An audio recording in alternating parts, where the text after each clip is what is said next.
सतगुरुदेव जय हो। आज आपको एक छोटी सी कहानी के माध्यम से मैंने भी सुनी हुई है और आपको सुनाने जा रही हूँ। और मैंने कल्याण से लिए। तो एक राजा था। राजा के कोई संतान नहीं थी, लेकिन राजा एक भगवान के बराबर होता है। कहावत है कि खेत रुकालन वाड़ करे, वाड़ खेतने खाए, राजा डंडे रेतने तो कटे पुकारन जाए। अगर राजा ही जो प्रजा का गला घोटने लग जाए तो प्रजा कहाँ जाएगी। एक दिन क्या हुआ कि राजा की कोई संतान नहीं थी, तो किसी तांत्रिक ने उसे बताया कि भाई बच्चे के बदले बच्चा और बच्ची के बदले बच्ची, तो आप एक बच्चे की बलि दे दो और आपको 9वें महीने बच्चा हो जाएगा।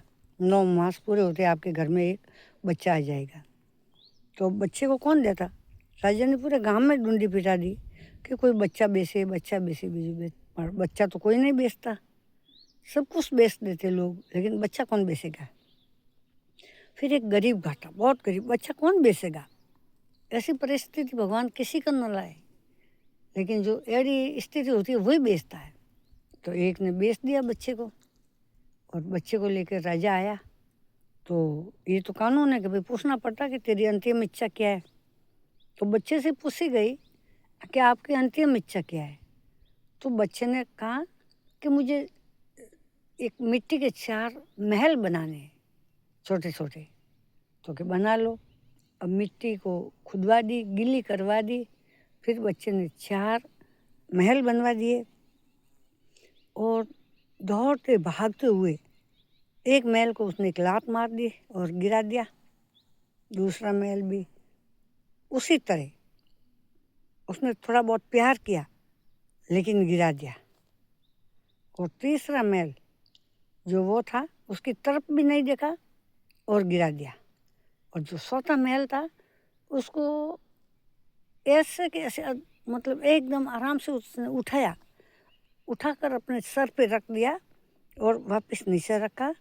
फिर उसके घर के मतलब मुकाम जो बनाया था उसके गेट था, उस गेट के अंदर अपना सर रख कर वो परमात्मा से, मालिक से, उस उल्लास से, खुदा से, जो कुछ भी कहो आप, राम को रहीम को, वो एक ही है, उनसे प्रार्थना करने लगा कि बहुत दिनों के बाद आना था, लेकिन शुक्रिया तेरा, आज ही मैं तेरे दरबार में आ रहा हूँ।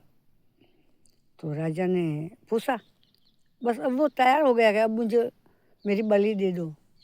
तो राजा ने पूछा, ये क्या किया तुमने, और ये मकाम शायद क्यों किस लिए बनवाए थे। तो उसने बोला कि पहला मुकाम था मेरा पिता, तो उसने मैं लात से मार दिया, क्योंकि मेरा पिता नहीं बेचता तो मैं नहीं बिकता ही नहीं मैं।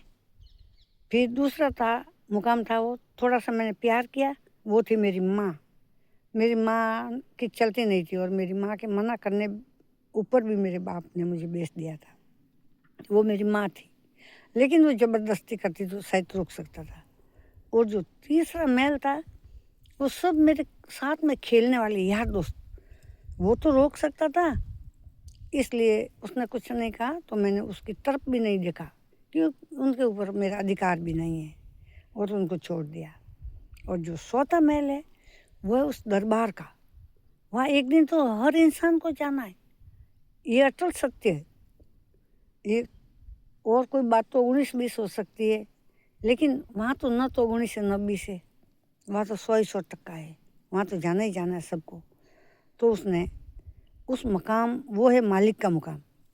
तो राजा ने बोला कि ये इतना सा छोटा बालक है, फिर इतनी बुद्धि कहाँ से आई। तो ऐसा करते हम इसकी बलि नहीं देंगे, हमको तो बच्चे के लिए, हमको तो बच्चे ही सही है ना, वारिसदार। हम क्यों नहीं इनको ही वारिसदार बना दिए, तो अच्छी तरह राजा को ये राजपाट को चलाएगा। तो उसने बच्चे को गोद ले लिया और बच्चे को राजपाट सौंप कर वो राजा एकदम रिटायरमेंट ले लिया उसने। बड़ा हुआ तब सौंपा उसको योग्य। फिर सौंप कर वो राजा एक सुनसान जगह जंगल में जाकर वो परमात्मा की प्राप्ति करने लगा। और जो मुकाम नहीं गिरा था उस मुकाम को अद्दर ऐसे कैसे लेकर वो गया और उस महल की खोज में गया।